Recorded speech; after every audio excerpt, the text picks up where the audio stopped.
Hi, I'm Tech Bob, and welcome to eTech Facebook Live Fridays. Today, as the post says, we're talking all about gloves. Gloves are kind of one of those tools in the industry that don't get too much glory, but today we're covering the types of gloves that there are, the recommended use cases, and the pros and cons of using versus not using them.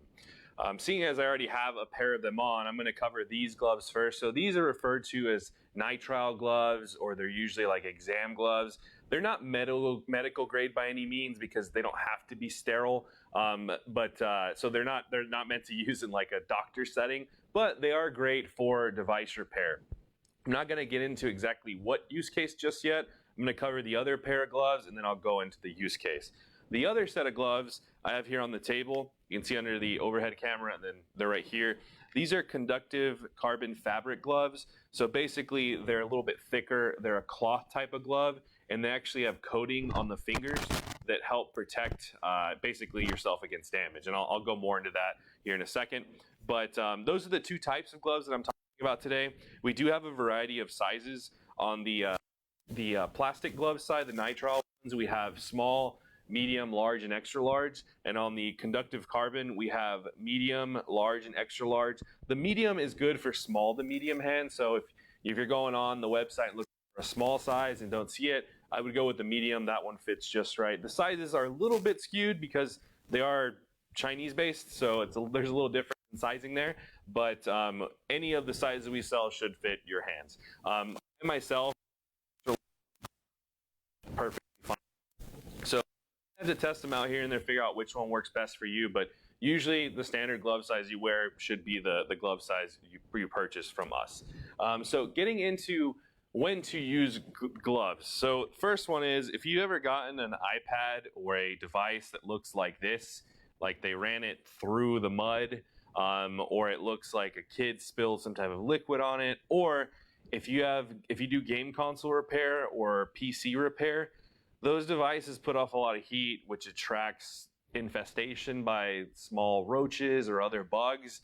I don't know about you, but I don't want to touch a device that's crawling with things. So that's where we highly recommend wearing gloves, these type of gloves, the nitrile ones. And this is to keep yourself clean as well as the device clean. So the first one I kind of already touched on. If a device looks like this and it's all dirty, you don't really want to touch it because you don't know where it's been until you've at least cleaned it. Start with the gloves on to give it a good cleaning, and you feel more confident about the cleanliness of the device. You can take them off if you want to. The second side of this is not only keeping yourself clean, but keeping the device clean. Once you're inside the device and you're around the logic board or other components, say the LCD, like in this case, or any iPad where it's not fused, you don't want to get fingerprints anywhere. Gloves are a good thing to wear so you prevent that fingerprint or the oils on our hands from getting there. That's another good point to bring up. All of us are different as far as the oils on our fingers. Some people secrete more oils from their hands than others. If you do have more oils on your hands, I would recommend wearing gloves. That way you keep the device clean and free from what's on your hands. So that's not latex. These are latex gloves, the nitrile glove side. Continuing on to the conductive carbon side. So these right here, I'm going to take these pair of gloves off. I'm going to switch over to the conductive carbon. These are fabric type gloves, so you'll feel that they're a little bit sturdier than the nitrile gloves. And the main protection you get here is against heat and against glass. So if I am opening up this iPad and I have all these shards of glass, because these tips are coated and you have protection on your hands, there's a lot less of a chance that a shard of glass is going to puncture your hand. On the other side too, if you are using a heat gun, when you're heating, you don't feel that heat as much, so you have some protection against the elements there. These do have conductive carbon tips, so you can touch screens with them. And these are good to have on a bench. So we sell these in individual packs, these conductive carbon, as to where the nitrile gloves are sold in packs of 100. So the nitrile are meant to be disposable. These conductive carbon are not single use, they're meant to keep using. I would say on average, our techs go through maybe a pair or two pairs a month. It's not too often that you replace them. It just depends on what device volume you're seeing. Obviously, if you repair more devices throughout a certain time, you're going to go through gloves faster because they just wear out over time. But like I said, these are good to protect your hands against glass and also heat that comes from, say you're using a heating pad too, you pick the device off the heating pad, it's going to be a little bit hot, so you need gloves to help manipulate that. So that's the conductive carbon side. And then our final point to cover today is the pros and cons of using gloves. So we kind of polled our whole office as well as our techs and to figure out what everyone preferred and didn't prefer.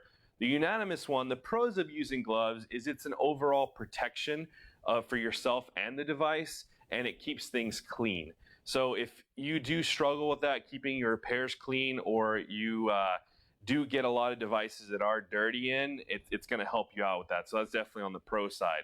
The con is that it does reduce your precision work. So if you are using a screwdriver or disconnecting a cable, it does limit the feel just slightly when you have gloves on versus when you don't have gloves on. The other big thing is not so much with the conductive carbon because they breathe, but these nitrile gloves, they are plastic, so your hands are sealed in. My hands tend to sweat a little bit more depending on what I'm doing with repair. So if you do have sweaty hands, that could potentially be a downside. So you're going to take the gloves right off after you're done using them. So either way, we think it's a good tool to have in the repair shop, especially if you have multiple technicians, and let them decide which way they want to go. And as a business, if you have a strict glove or no glove policy, that's good for all the techs to be uniform on. So that way, if a customer asks, or say someone's looking at a repair, everyone is uniform in that. As far as us personally, we have a mix of techs that do and do not use gloves. We leave it up to preference as long as the repair isn't affected and there's no safety concerns.